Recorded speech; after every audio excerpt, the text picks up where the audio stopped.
this class, let's take a look at what it means to be with Jesus.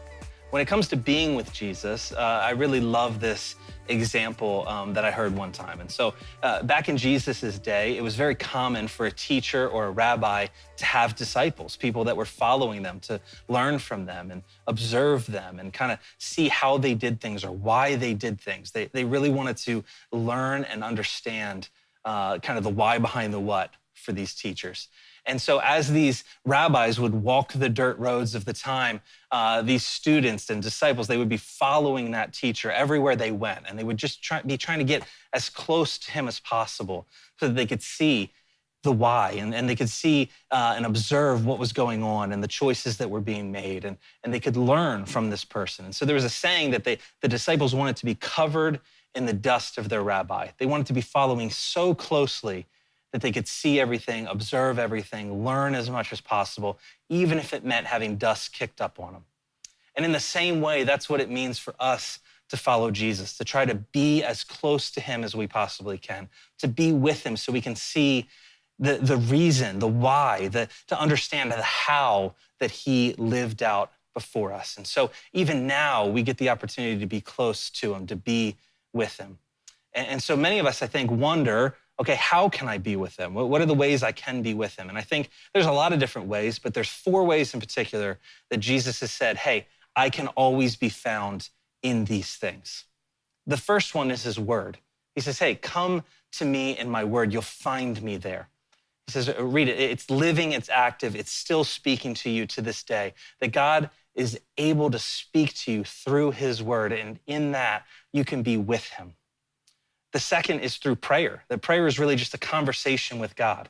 It's just kind of an ongoing syncing up with God and hearing from him and talking back and praying, offering up requests or seeking wisdom and just letting God speak to us.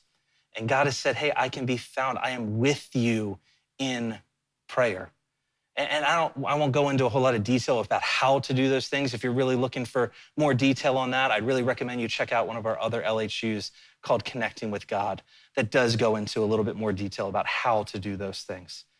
But for this, we know that God, Jesus, has promised that he can be found in those ways. The third way is in community. He said, hey, I am with you in community, in those opportunities where you gather with other believers, gather with other disciples, and really seek to learn from one another, encourage one another, fan the flame of the gifts that have been given to you, where iron can sharpen iron, that Jesus has said, hey, I am with you in community. There's a great opportunity for this in small groups where people gather together throughout the week and they study together, they discuss together, they learn together, pray together, and they grow together.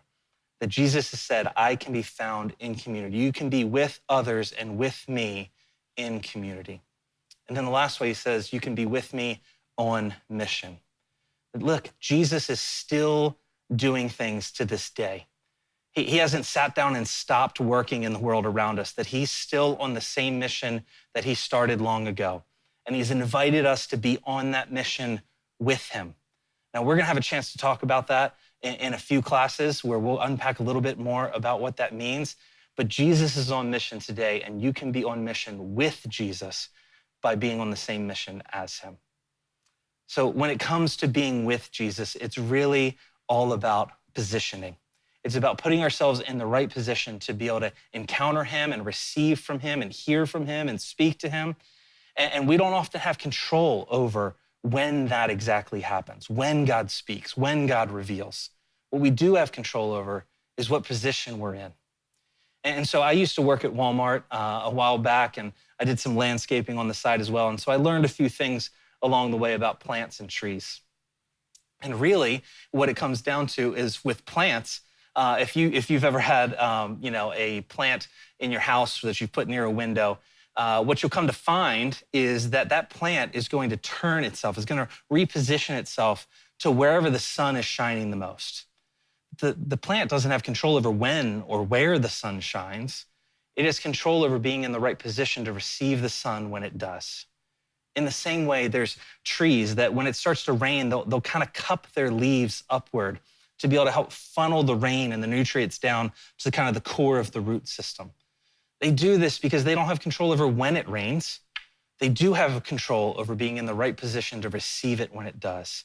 And this is the opportunity that we have. We don't have control over exactly when God's going to speak to us, or when he's going to reveal something to us, or when we're going to see him move in some way in our lives. We do have control over being in the right position to see it when he does, to receive it when he does, to hear him when he does.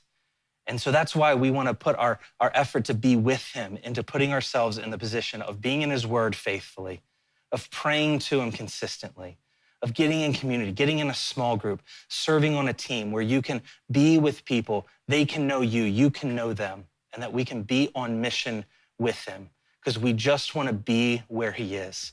We just want to follow him so closely that we're covered in the dust of our rabbi, that we might become like him.